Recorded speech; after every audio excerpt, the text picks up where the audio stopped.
আসসালামু আলাইকুম ভিউয়ার্স। গণপ্রজাতন্ত্রী বাংলাদেশ সরকার বেসামরিক বিমান পরিবহন ও পর্যটন মন্ত্রণালয়ে একটি নিয়োগ বিজ্ঞপ্তি প্রকাশ করেছে, যেখানে আপনারা বাংলাদেশের সকল জেলা থেকে নারী এবং পুরুষ উভয় প্রার্থী এসএসসি এবং এইচএসসি পাশে আবেদন করতে পারবেন।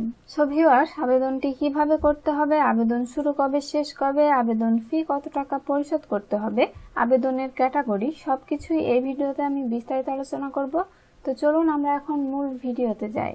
ভিউয়ার্স, এই নিয়োগ বিজ্ঞপ্তিটিকে 4টি ক্যাটাগরিতে ভাগ করা হয়েছে। 4 নম্বরে দেখুন অফিস সহায়ক, বেতন স্কেল 20তম গ্রেডে 8,250 থেকে 20,010 টাকা। এখানে 8 জন লোক নিয়োগ দেওয়া হবে। এসএসসি বা সমমানের পরীক্ষায় উত্তীর্ণ হতে হবে। 3 নম্বরে অফিস সহকারী কাম কম্পিউটার মুদ্রাক্ষরিক, বেতন স্কেল 16তম গ্রেডে 9,300 থেকে 22,490 টাকা। এখানে 1 জন লোক নিয়োগ দেওয়া হবে। এইচএসসি বা সমমানের পরীক্ষায় উত্তীর্ণ হতে হবে। কম্পিউটার ব্যবহারে দক্ষতা থাকতে হবে। 2 নম্বরে কম্পিউটার অপারেটর, বেতন স্কেল 13তম গ্রেডে 11,000 থেকে 26,590 টাকা। এখানে 2 জন লোক নিয়োগ দেওয়া হবে। বিজ্ঞান বিভাগে স্নাতক সম্মান বা সমমানের ডিগ্রি থাকতে হবে। কম্পিউটার ব্যবহারে দক্ষতা থাকতে হবে। 1 নম্বরে 60 মুদ্রাক্ষরিক কাম কম্পিউটার অপারেটর, বেতন স্কেল 13তম গ্রেডে 11,000 থেকে 26,590 টাকা। এখানে 2 জন লোক নিয়োগ দেওয়া হবে। স্নাতক বা সমমানের ডিগ্রি থাকতে হবে। কম্পিউটার প্রশিক্ষণ প্রাপ্ত হতে হবে। ভিউয়ার্স, এখানে আবেদনের জন্য আপনার বয়স 1/4/2025 তারিখে 18 থেকে 32 বছর হতে হবে।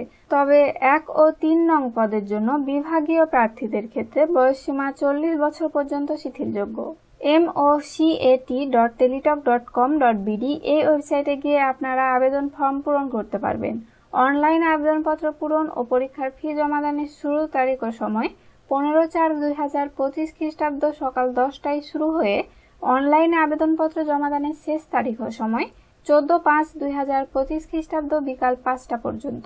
এবার দেখুন কোন কোন পদের জন্য কত টাকা ফি প্রদান করতে হবে। 1 থেকে 3 নং পদের জন্য 112 টাকা এবং 4 নং পদের জন্য 56 টাকা ফি প্রদান করতে হবে। তবে সকল গ্রেডের জন্য ক্ষুদ্র নিগোষ্ঠী, শারীরিক প্রতিবন্ধী ও তৃতীয় লিঙ্গের প্রার্থীগণ 56 টাকা ফি প্রদান করবেন। ধন্যবাদ।